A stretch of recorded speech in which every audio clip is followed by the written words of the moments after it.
Assalamualaikum warahmatullahi wabarakatuh. Pemirsa YouTube yang berbahagia dimanapun Anda berada, berjumpa kembali dengan saya Alif Humaid di acara Ingin Tahu bersama narasumber kita Abah Ma'ruf Islamuddin. Anda ingin tahu? Mari cari tahu. Sebelumnya kita sapa dulu narasumber kita. Assalamualaikum Abah. Waalaikumsalam warahmatullahi wabarakatuh. Bertemu kembali Abah. Ya, Gimana kabarnya? alhamdulillah tetap baik, sehat Mas Alif. Alhamdulillah. Jadi gini Bah, kemarin itu kan kita sudah berbincang-bincang mengenai masa kecil Abah. Ya, Lah ini kan menarik sekali, unik dan berkesan. Lah ini saya masih ingin tahu. Pemirsa juga masih ingin tahu tentang masa kecil Abah waktu itu. Jadi kemarin Abah mengisahkan tentang kegiatan keagamaan di desa. ya. Lah itu apa saja yang unik dari kegiatan keagamaan itu? Apakah dulu sudah banyak kegiatan keagamaan seperti itu atau bagaimana Pak? Kalau waktu itu Mas ya, kegiatan keagamaan itu ya masih biasa-biasa. Artinya kegiatan di masyarakat itu sifatnya kayak budaya campuran gitu loh Mas. Contohnya begini, misalnya orang punya kerja mantu atau apa itu ya nangkap wayang, ya ada yang tayuban, itu yang sering malah tayub waktu itu. Kalau acaranya haul itu biasanya jedoran. Jedoran itu ngundang santri, terus nanti baca sholawat al-berjanji itu, tapi diiringi terbangan. Terbangan itu kalau sekarang rebana itu, dulu namanya terbangan itu. Jadi ya masyarakat itu masih apa ya, masih campur gitu loh Mas. Ya wayangan ya mau, tayuban ya mau, jedoran ya mau, seperti itu. Jadi tidak setiap ada hajat itu diperingati dengan acara keagamaan begitu ya? Enggak, ya kalau keagamaan yang sifatnya khusus, contoh misalnya tahlilan itu ya jelas khusus Mas. Tahlilan, yasinan itu orang mendoakan orang yang sudah meninggal itu 7 hari 40 hari itu biasa gitu. Terus kalau dulu sudah ada kegiatan seperti itu, sekarang juga masih ada kegiatan seperti itu, lantas apa yang membedakan Bah kegiatan keagamaan atau peringatan keagamaan saat itu dan sekarang? Yang membedakan, Iya. yang membedakan menurut saya ya tentang kualitas keilmuannya Mas. Ilmu agamanya. Kualitas keilmuan yang mendasari kegiatan-kegiatan Ya, itu ya berarti. kan pernah saya ceritakan bahwa tahlilan itu saja yang mimpin itu masih ngundang dari daerah lain. Itu unik. Yang dari luar kampung itu ya. Uniknya kualitas keilmuan itu maksud saya yang mimpin itu ya menurut saya juga belum fasih itu loh Mas. Belum fasih. Begitu. Contohnya misalnya, Iya, contohnya. Tawasul misalnya. Ilah hadroti itu ya ilah kadroti gitu. Al-Fatihah, Al-Fatihah gitu biasa. Fatihah aja ya alhamdulillahirabbil alamin biasa seperti itu. Wong waghfir lana itu bisa jadi wakafir lana. Itu sudah tokoh waktu itu ya. Padahal maknanya jadi berubah Ya, seperti itu. Itu sekali lagi tokoh luar daerah dan itu didatangkan begitu seperti itu ya. Jadi itu gambaran itu berbeda dengan kondisi tempat yang keagamaannya sudah mapan begitu ya. Ya jauh. Oh. Iya, unik sekali itu. Terus ini Abah, kemarin Abah menyebutkan bahwa Abah itu rumahnya dekat dengan sungai. Betul. Lah yang Bengawan Solo. Oh, Bengawan Solo ya. Lah ini yang ingin saya tahu dan lebih ingin saya tahu lagi ini apa yang berkesan dengan dekat dengan sungai itu? Saya kira biasa Mas, karena dekat dengan sungai, dan aktivitasnya banyak di sungai. Contoh mandi di sungai, Oh iya. nyuci di sungai, kemudian buang air aja di sungai loh, iya, di sungai. Tapi ada kesan yang menarik Mas. Apa itu Pak? Saya pernah diajak Bapak menangkap ikan. Kalau malam Mas, Malam ya, ya, nangkap malam, ikan itu. malam hari, Pakai apa itu Pak? pakai perahu. Oh, naik perahu. Perahu buat sendiri dari pohon randu. Tahu Pohon randu ya. Dibuat perahu, dikasih sayap bambu gitu Mas. Untuk penyeimbang Ya, itu, ya. Berdua sama Bapak. Saya yang apa namanya nyetang itu, Bapak bawa jala. Oh, alatnya jala. Ya, gitu. Jaring Jaringnya. jala. Terus itu teknisnya gimana itu Teknisnya cara gini, nangkapnya itu Pak? Kalau di tepi sungai itu perahunya dijalankan ke arah hulu. Ke hulu ya. Nanti kira-kira berapa kilo itu terus nengah kan, sampai di tengah, ke hilirnya ngikuti aliran sungai. Mengikut arus sungai itu jadi ya. Kayak gitu nanti udah dapat ikan Pak? Dapat kan, jalannya diginikan terus gini, nanti tahu-tahu krosok. Kayak mancing. Oh mancing. iya. Terus. Kayak gitu dapat banyak nggak Pak? Ya kalau pendapatan saya kira ya kadang banyak, kadang sedikit, itu biasa. Oh. Ya, jadi itu nangkap ikan seperti itu di malam hari. Malam hari. Ini nggak Pak, takut nggak gitu? Takutnya pasti ada Mas, karena saya kan masih kecil, berdua, dan itu jaraknya jauh. Bapak di ujung perahu sana, saya di belakang itu. Dan suasananya itu remeng-remeng, karena biasanya Bapak itu milih waktu padang bulan. Terang bulan ya. Terang bulan, jadi sungai itu ya agak remeng-remeng gitu. Malah pernah terjadi Mas, itu dikira apa itu kan tunggak apa-apa Kayu hanyut gitu ya. Ternyata mayit Mas. Oh, Allah. Pernah itu terus takut. Ya, seperti itu pernah. Itulah nasibnya orang di pinggir kali waktu itu ya. Nah ini ngomong-ngomong masalah sungai ini, berarti Abah bisa renang nggak ini? Oh kalau renang sejak kecil Mas. Jago tadi ya. Ya nggak jago tapi bisa. Iya. Bisa. Lah pernah tenggelam nggak ini? Itu hal yang biasa, karena kalau mandi pasti renang dan banyak temennya. Kadang-kadang malah balapan. Ayo balapan itu lomba duluan sampai tengah itu capek kan, tenggelam. Pernah ditolong rame-rame sama temen sampai tepi itu, ditengkurapkan gitu, terus airnya keluar muntah, dikebuk gitu. Ya itu cerita sudahlah, waktu kecil itu kayak gitu lah. Ya, lah apa enggak gatel Bah kalau mandi itu? Air sungai itu? Alhamdulillah tidak, karena waktu itu kan airnya masih bisa dikatakan steril, artinya belum kena apa namanya, belum banyak limbah gitu ya? Belum. Dan biasa teman-teman tiap hari ke sungai, kok mandi di sungai, kemudian nyuci di sungai. Saya kira sudah membiasa. Aktivitas tuh banyak di sungai gitu ya? Ya, jadi nggak apa-apa. Alhamdulillah aman.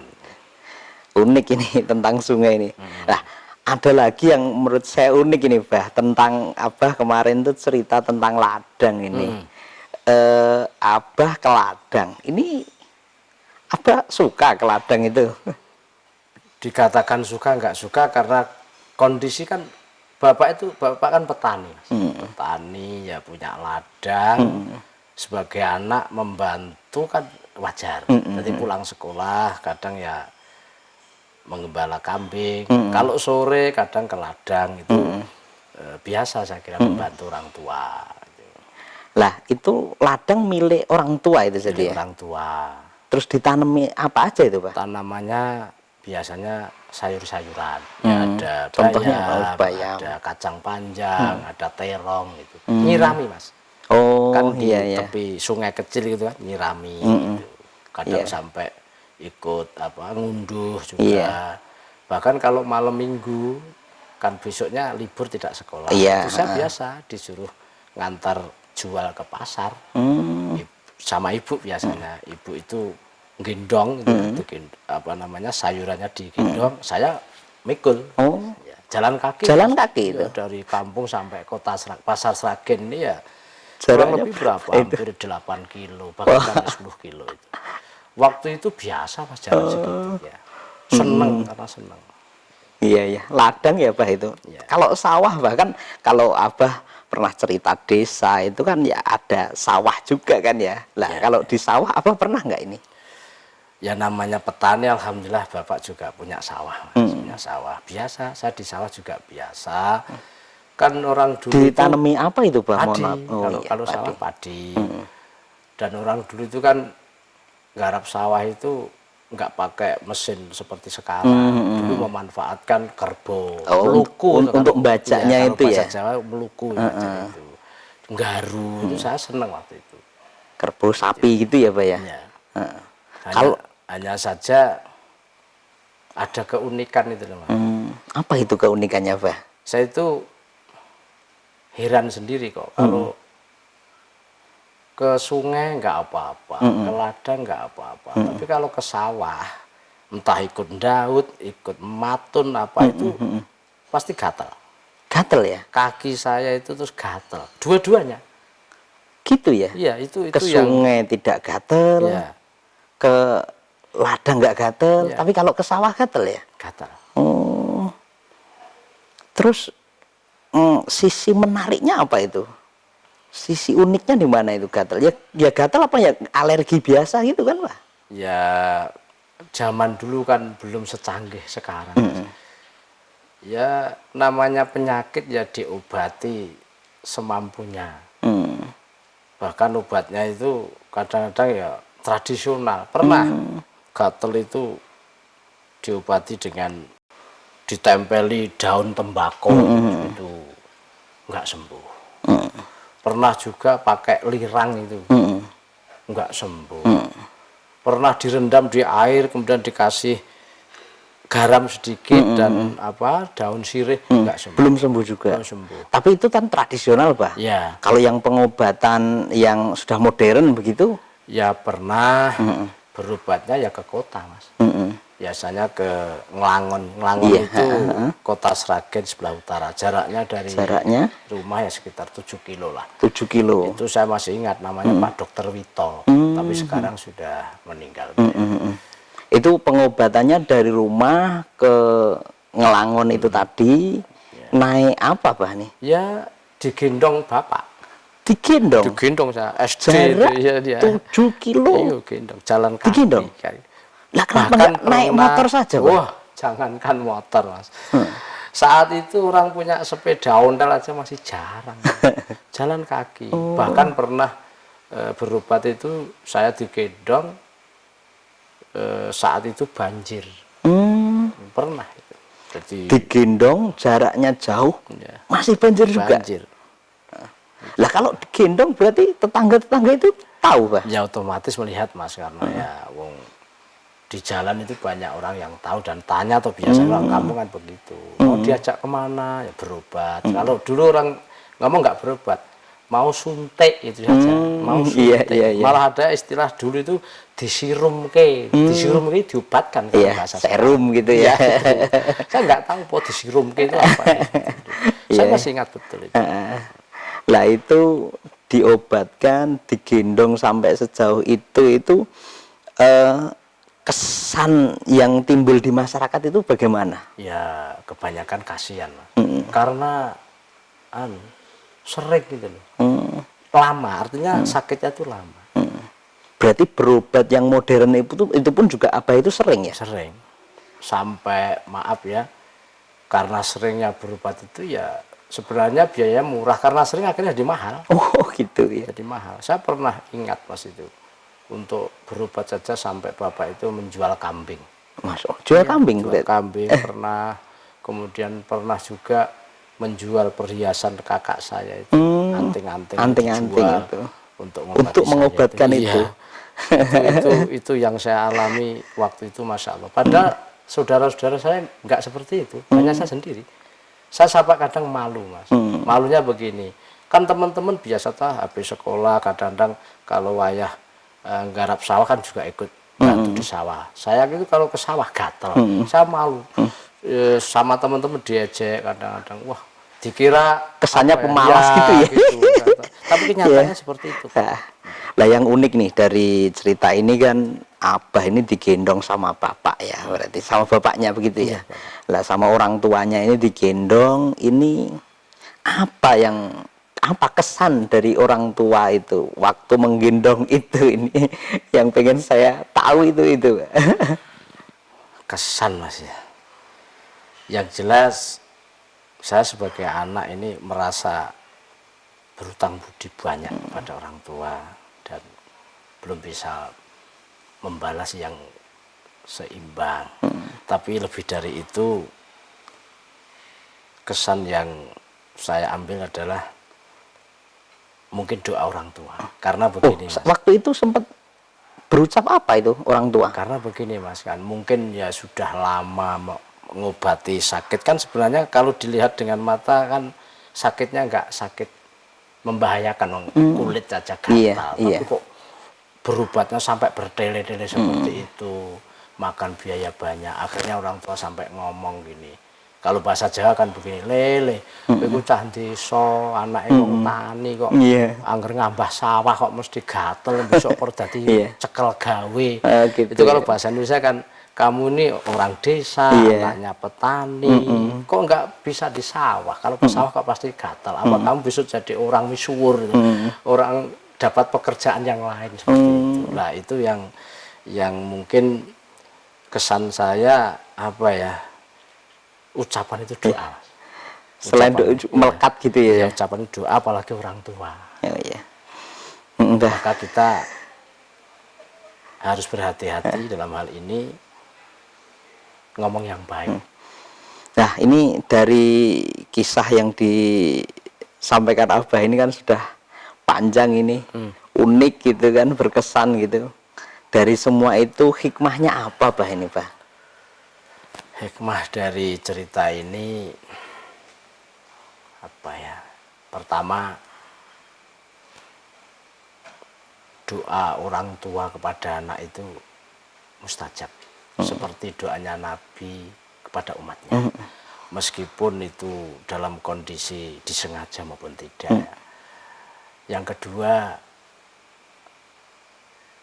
kita harus membiasakan ngomong yang baik, karena ucapan itu doa. Allah juga berfirman, wa amma binikmati rabbika fahadits. Jadi ceritakan yang baik-baik saja, jangan menceritakan yang tidak baik, karena ucapan itu adalah doa. Mungkin itu Mas yang bisa kita ambil dari cerita ini. Terima kasih Abah atas kisah Abah di masa kecil yang unik juga berkesan ini.